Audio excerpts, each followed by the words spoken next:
Yes guys, how you doing? Andy Carter here. Welcome down to my channel. Please do hit that subscribe button if you are new to the channel. If you're a returning viewer, also please do subscribe to the channel. Lots and lots of content to come. If you have been watching over recent kind of weeks and months, you'll notice I am posting 3 videos a week. So Sunday, Tuesday and Thursday, every single week you're going to get a couple of golf tips and also like a fun challenge or a review of some type. So do stay tuned to the channel, loads to come. Right, so today we are talking chipping, simplifying chipping.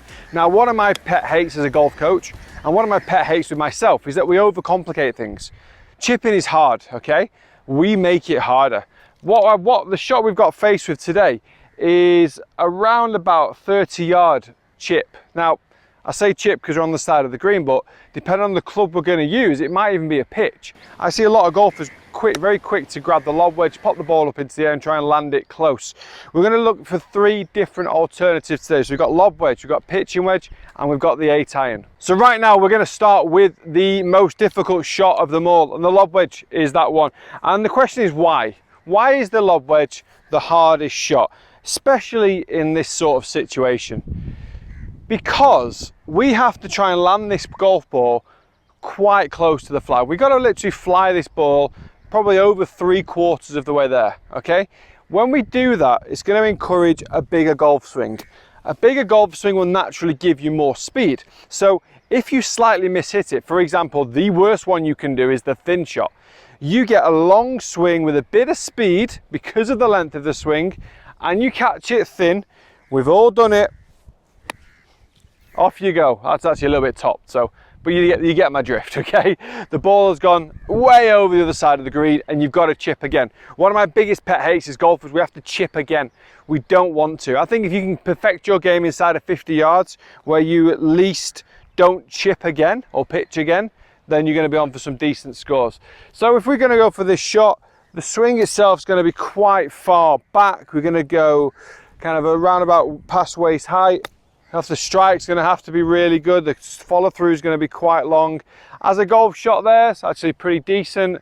Got it to exactly pin high from where we are, maybe 6 to 7 feet left of target. So not a bad outcome. But did you see the length of swing? I had to get it up to here, I had to get the strike perfect, and then I had to get into that follow through position. So it almost turned into a pitch. Well, no, it was a pitch, wasn't it? If I move us up to the pitching wedge now, the pitching wedge now maybe lands, let's say, shorter than that, so maybe 2/3 of the distance. So therefore my length of swing won't need to be as far. And when I get a shorter length of swing, I can probably land this just at the top of that crest of a hill, like so. Bounce, bounce, bit of check, roll up to the flag. I'm doing this all right today, by the way. Look at this. Woohoo! It's about 4 feet. I need to start doing that myself. I need to start just like taking my own advice. I'm going to start watching my own videos. Right, so pitching wedge got a lot closer. Okay, much closer. The shot was easier to play. The swing was shorter. I picked a landing area, kind of knew what the ball was going to do once it landed. So I landed it, a little couple of bounces, bit of check, and then let it roll out. Right, 8-iron.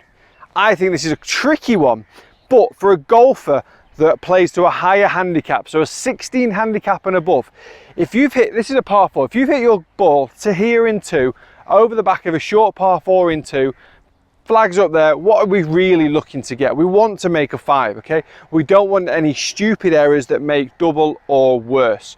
Grab your 8-iron, play it like a putter, rotate the shoulders, rotate the hips, and just pump this up there 1/3 of the way, like so. Let it bounce, you'll have a little bit of check, it'll roll down to the flag and nearly go in. I've rolled that, to be fair, it's gone, it's still going a bit, it's still going, still going, still going. It's going about 8 foot past the hole, okay? But from 8 foot, I should be 2-putting, okay? So decision making on these shots is absolutely vital. If you are a highly skilled golfer, when you watch the golfers on the TV, they probably will grab a 56 degree or a 60 degree from this sort of distance, and they'll want to float one in there, check spin, and make it look amazing. Those camera swings that look incredible. But can we do that? If I'm in this situation, if I'm honest now looking at that, I definitely should be using a pitching wedge because that was really easy. I probably would have normally taken a 56 degree, if I'm honest. Tried to land it a little bit shorter than where the lob wedge was. But again, that's me believing I'm a highly skilled golfer. What do I know? So, not the easiest way to play it, all right? So, choose the correct club. Think about your outcome. You want to get this close. The reason why I would really use a 56 degree is that I'm comfortable with my striking. I'm comfortable with my distance control to an extent, and I want to get the ball as close as I can to the hole. Pitching wedge or an A-time, for me personally, I feel like I've now got to read the green. I've got to be super specific with where the ball lands, how it reacts off the face, what type of spin it gets. And I find that difficult to then get the ball really close to the hole. Because I'm a decent golfer, I want to just take all that out of the equation. I want to fly the ball there, spin it, stop it, tap it in. That's what I'm seeing in my head. That ain't what's happening. If your skill levels are not quite as high, why not just make the game a little bit easier? You don't need to then get a wrist hinge. You don't need much hip turn. You don't need to worry about where your weight distribution is as you're about to hit the shot. You don't need to worry about the club face angle at impact. You don't need to worry about the head falling back or forwards or anything like that. Simplify the game. If you've got a shot on the hole, I'm not just saying take it, because it is nice to maybe make the par, bank one of those shots for when you maybe have a bit of a meltdown on another hole. I'm not saying that at all. I'm not trying to be negative with it, but at the same time, be constructive with your club selection. So a little A-tie swing here. I'm going to keep my wrist relatively stiff. There's going to be a little bit of movement, and I'm just going to use my shoulders and my hips to get this swing going. So I don't need to get the club up to there or create any sort of angle. Hips and shoulders are going to rotate together. Weight stay on that left hand side, and because it's such a short swing as well, I don't really need to do much in terms of the follow through position and the shots and the rotation of the hips as I come through the shot. The strike also gets a lot easier. Now, one of the key things, and one of the things I love telling people about this shot is, if it goes wrong from this distance, then we're not worried. If you thin it with a golf swing that's only this long, it ain't going to go very far. You haven't created any natural speed. You haven't created a situation where the ball is going to fire off the club face and go over the other side of the green. To be fair, I've seen this happen a lot. That little golf swing that thins it by mistake almost goes to the same place anyway. It's a different type of spin. It's landed sooner. It's got into its roll sooner. So it's actually ended up not being that bad. So this is like your good bad shot. You get your lob wedge, which is your bad shot.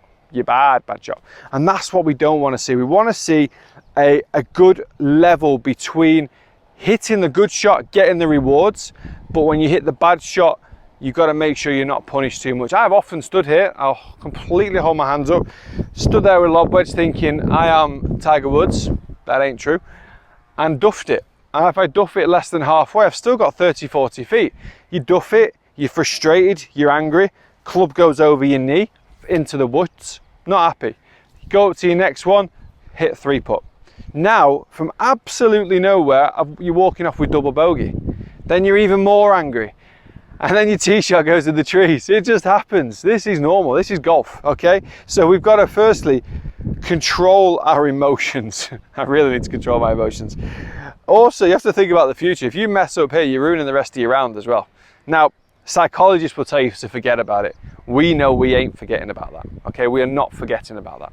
So we've got to make sure that we make the right decision here that's going to give us the rewards, but also the good bad shots. We love a good bad shot in golf, okay? That's what gets us around a golf course in a lower number than what we're used to. All right, so guys, go and give this a try. When you've got the 8-iron, just keep that little V between your shoulders and your hands, that little triangle.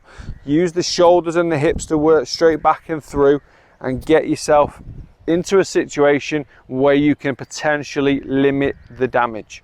All right, the technique of this shot is so much easier. The stroke itself relative to the target line is working straight back and through.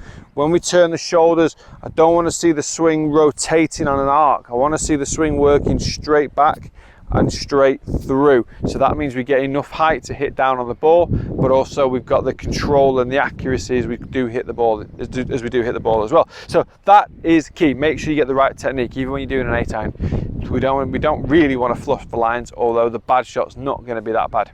All right, guys, thank you very much for watching. I hope you've enjoyed this video. Please do follow me on my social media platforms. Please do hit that subscribe button down there. It does honestly make a massive difference to getting the videos broadcast to a wider audience, and therefore just helping as many golfers as we possibly can. That's what we want to do. That's what we do down here at the Academy. That's what we want to do via YouTube. All right, guys, thanks for watching. See you in a bit.